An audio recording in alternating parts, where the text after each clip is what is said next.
ونصلي ونسلم من أرسلته شاهدا ومبشرا ونذيرا وداعيا إلى الله بإذنه وسراجا منيرا. فقال الله تعالى في كتابه العزيز: أعوذ بالله من الشيطان الرجيم. بسم الله الرحمن الرحيم. يا أيها الذين آمنوا قوا أنفسكم وأهليكم نارا وقودها الناس والحجارة. Sadaqallahul Aliyyil Azim. Setelah memuja dan memuji Allah Subhanahu wa taala, marilah kita berselawat kepada baginda Nabi besar Muhammad sallallahu alaihi wasallam yang kita muliakan, kepada Imam Masjid Besar Al-Bayan Politeknik Negeri Kota Sumawe, yang kita muliakan kepada Ketua Masjid Al-Bayan, yang kita muliakan kepada guru-guru kita bersama yang telah mengarahkan kita, membimbing di jalan Allah. Yang terhormat kepada para hadirin kaum muslimin sidang salat jamaah Jumat yang dimuliakan oleh Allah Jalla Jalaluhu. Nafsu terbagi 7 bahagian. Namun pada kesempatan kali ini, mari kita mendengarkan 3 nafsu. Yang pertama ada nafsu yang namanya muamarah, yang kedua nafsu lawamah, dan yang ketiga nafsu mutmainnah. Nafsu mutmainnah ialah nafsu yang tenang, yang selalu melakukan pekerjaan yang baik, nafsu yang ingin dekat dengan Allah dan Rasulullah, yang selalu berselawat, berzikir. Maka oleh karena itu diabadikan di dalam Al-Quran surat Al-Fajr. Ya ayyuhan nafsul mutmainnah irji'i ila rabbiki radiyatan mardiyah fadkhuli fi 'ibadi wadkhuli jannati.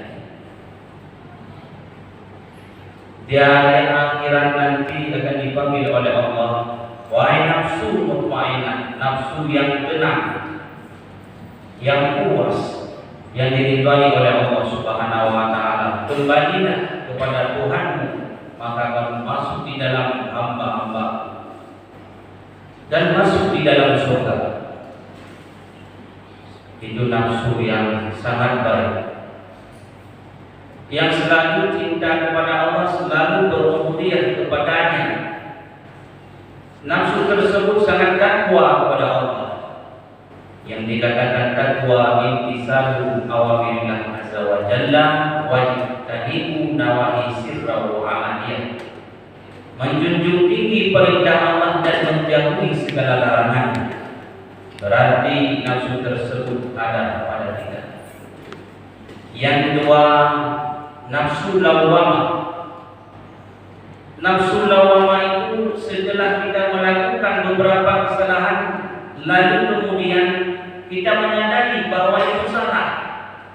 Kadang-kadang kita punya niat untuk melakukan kebaikan, ingin menghapus dosa dan kesalahan,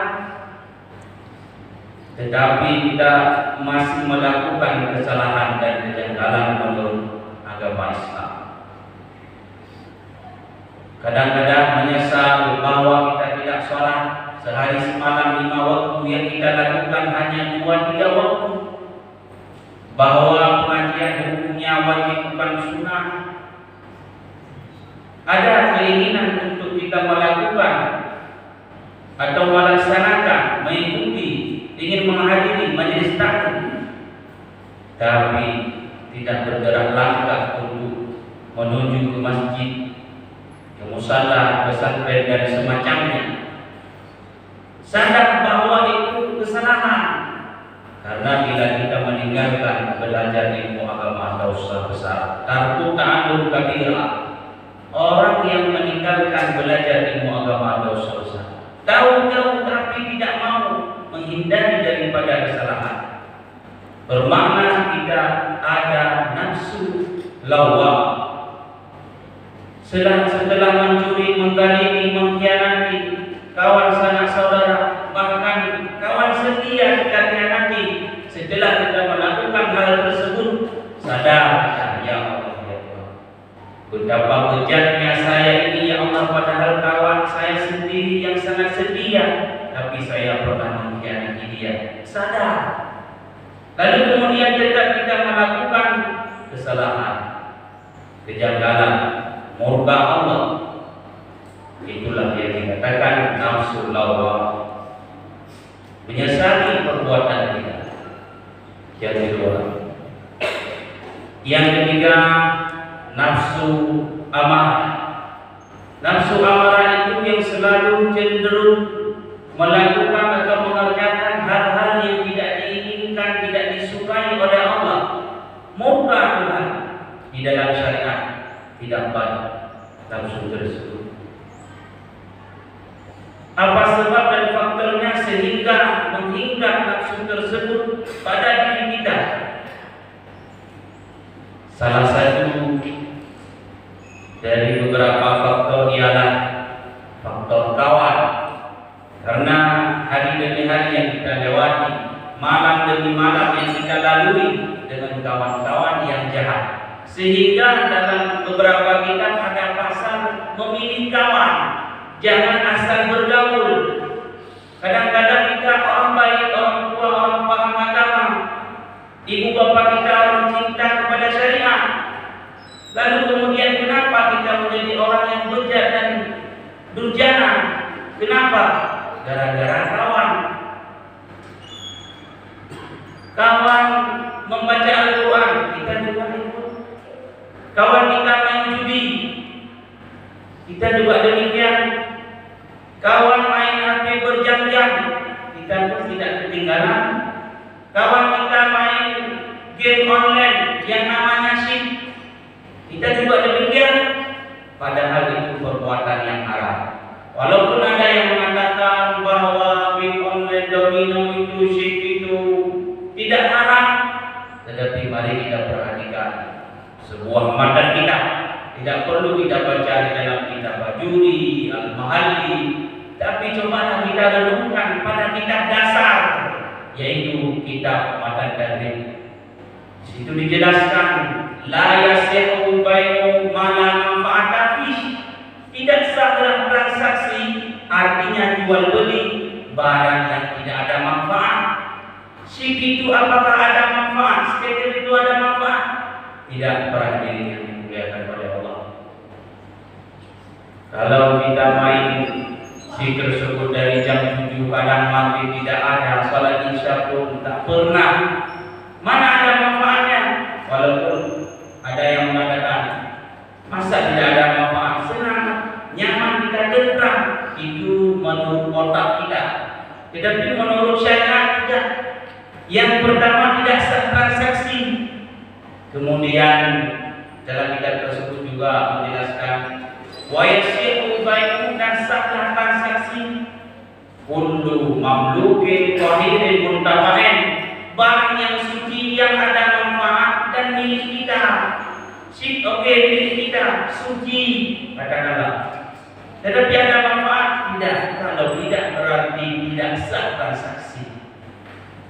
Kita yang menjual dapat untung 5.000, 10.000, 20.000, lalu kemudian untung itu kita bawa pulang kepada anak keluarga kita, kepada anak istri kita.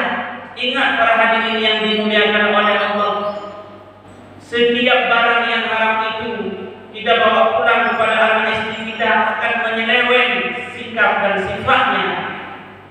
Rasulullah menegaskan, ayyul lahmin nabata minal haram fannaru aulad.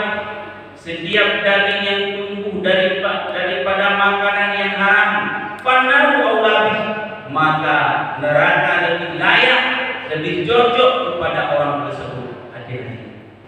Kenapa kadang-kadang mimpi dia mendapat prestasi, dapat juara. Waktu SMA tidak ada, bahkan waktu kuliah ke Medan, ke Banda Aceh. Tetapi kita lihat di snap kawan, dia di Sabang, kuliah di Banda Aceh, kuliah di Jakarta, di Medan, tapi dia di tempat lain. Kenapa? Itulah gara-gara makanan yang kita konsumsi kepada anak istri kita, kepada keluarga kita. Maka oleh karena itu Allah Ta'ala menegaskan, ya ayyuhalladzina amanu qu anfusakum wa ahlikum nara. Wahai orang yang beriman, jagalah dirimu dan keluargamu daripada api neraka. Karena bahan api neraka itu terdiri daripada batu dan manusia. Maka oleh karena itu, anfusakum wa ahlikum nara, jaga dirimu sendiri dan jagalah keluargamu. Jadi kita tidak asal memberi nafkah kepada anak istri kita. Di ayat yang lain Allah Ta'ala menjelaskan, Allah Subhanahu wa Ta'ala menjelaskan bahwa istri-istrimu, anak-anakmu, aduwwan lakum fahdaruhum, menjadi musuh, menjadi racun yang nyata, yang berbisa. Oleh karena itu anak istri kita menjadi musuh, maka berhati-hati. Itu sebagai penyebab yang kedua kenapa nafsu amarah ada sama kita. Yang pertama, gara-gara kawan, salah mencari kawan. Yang kedua, faktor makanan. Maka harus hati-hati. Perlu kita pikirkan, dan kadang-kadang hanya dari fee atau kita balimi sehingga kita bawa pulang kepada anak istri. Ini sangat berbahaya, melenceng di kemudian hari. Padahal anak tersebut sangat kita harap-harap untuk dia berdoa kepada kita. Tatkala kita menjelang sakratul maut, bahkan kita masuk di alam barzakh, karena doa anak sangat tulus, sangat ikhlas. Lain halnya doa-doa di tangga keluarga. Tetapi kalau doa anak kita sangat ikhlas, sangat tulus, sebagaimana kita berdoa kepada anak kita, maka berhati-hatilah.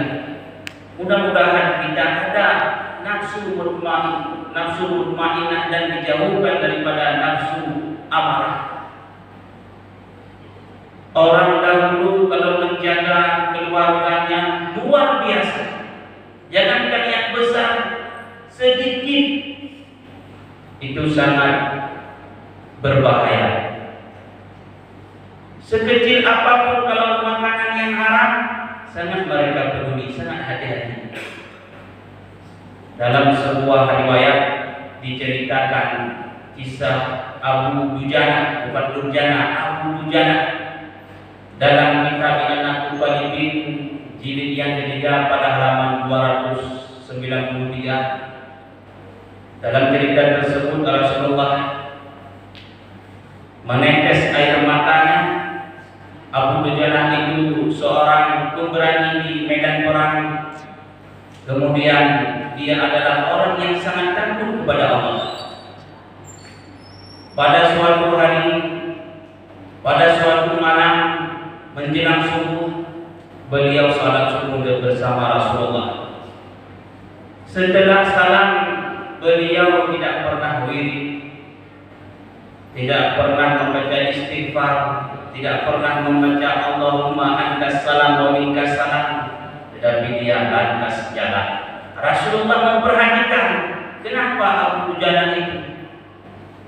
Dia selalu bergegas ingin bersegera ke rumah. Lalu kemudian ditanya oleh Rasulullah, wahai Abu Dujana, apakah kamu tidak menginginkan doamu? Apakah kamu tidak memerlukan kepada Allah Subhanahu wa Ta'ala?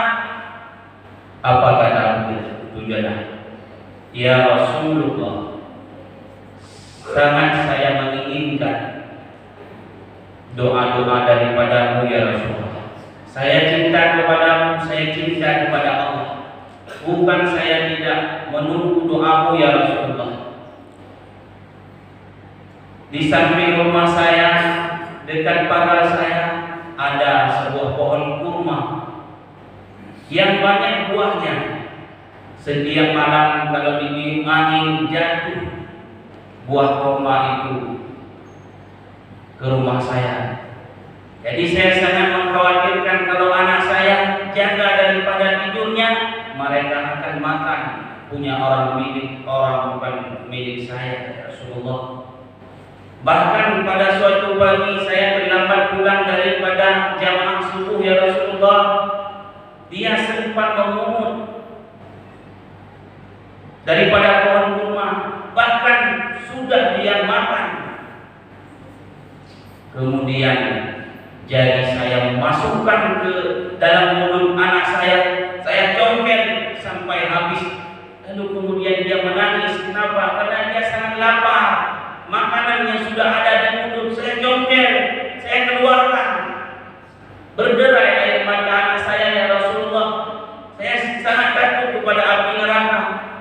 Saya sangat sayang, cinta kepada Allah, sangat sayang kepada anak saya, supaya anak saya nanti jangan ditempatkan di dalam api neraka. Kami ingin bersama-sama dengan keluarga, bahkan orang mukminat muslimin muslimah di dalam surga. Saya sangat takut kepada api neraka. Maka Rasulullah mendengar hal tersebut, menangis, mencari tahu, memanggil sahabat, siapa sebenarnya kurma itu, pemiliknya itu siapa. Lalu kemudian Abu Dujanah sendiri yang mengatakan itu milik orang munafik. Rasulullah mengundang orang munafik tersebut untuk ditawarkan membeli pohon kurma tersebut. Dia dengan lantang menjawab, tidak saya jual. Lalu menawarkan oleh Rasulullah 10 kali lipat daripada harga normal. Kemudian dijawab oleh sahabat yaitu Abu Bakar yang senantiasa membantu Abu Dujanah dan Rasulullah. Biar saya yang mengganti uangnya daripada harga tersebut, 10 kali lipat saya bayar. Merasa gembira, merasa senang, bahagia orang munafik tersebut. Lalu dia jualkan. Setelah dia jual, bangun daripada tidurnya, dia mengatakan kepada istrinya dengan girang, dengan bahagia, gembiranya, wahai istriku, kita mendapat untung yang lebih besar, banyak harta kita.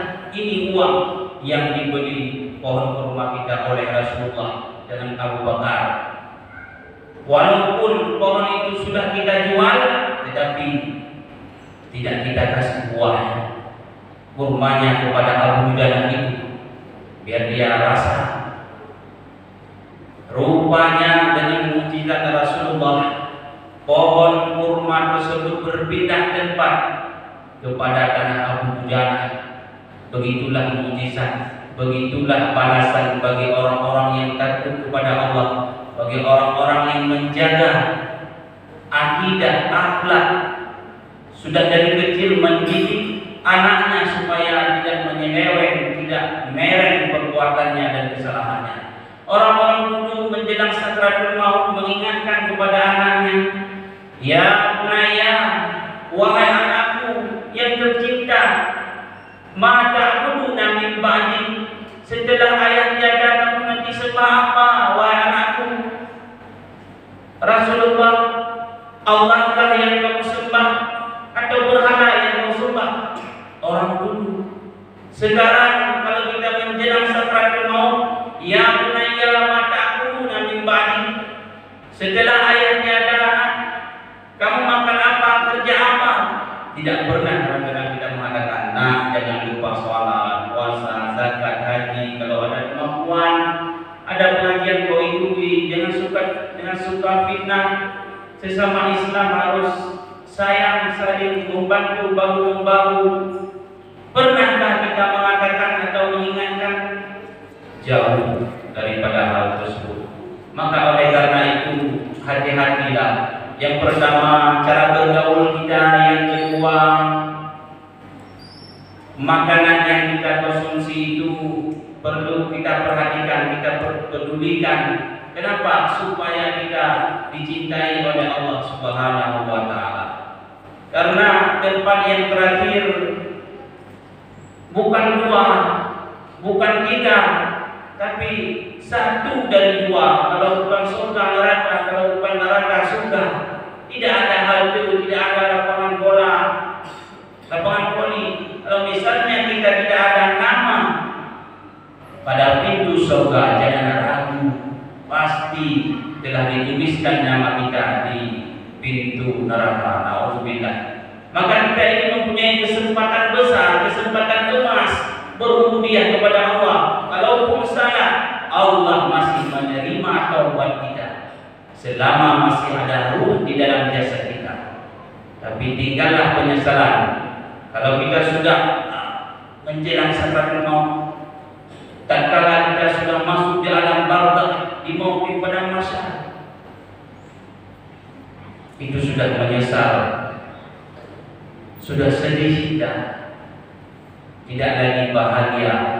Maka ini ada kesempatan untuk memperbaiki diri kita, sifat kita, akhlak kita, amal kita. Rasulullah mengatakan, in khairan fa khairun, in syarran fa syarrun. Jika kamu melakukan perbuatan yang baik, maka baiklah Allah membalasnya. In syarran fa syarrun. Jika kamu melakukan kesalahan, kejelekan, maka kejelekan pula lah yang dibalas oleh Allah. Maka tinggal pilih. Amal kita ini tinggal pilih. Karena yang kekal abadi selama-lamanya, yang membantu kita nanti di alam barzakh adalah amal. Memang tiga perkara yang dihantarkan kita sampai ke usaha. Ada harta, ada keluarga, dan ada amal.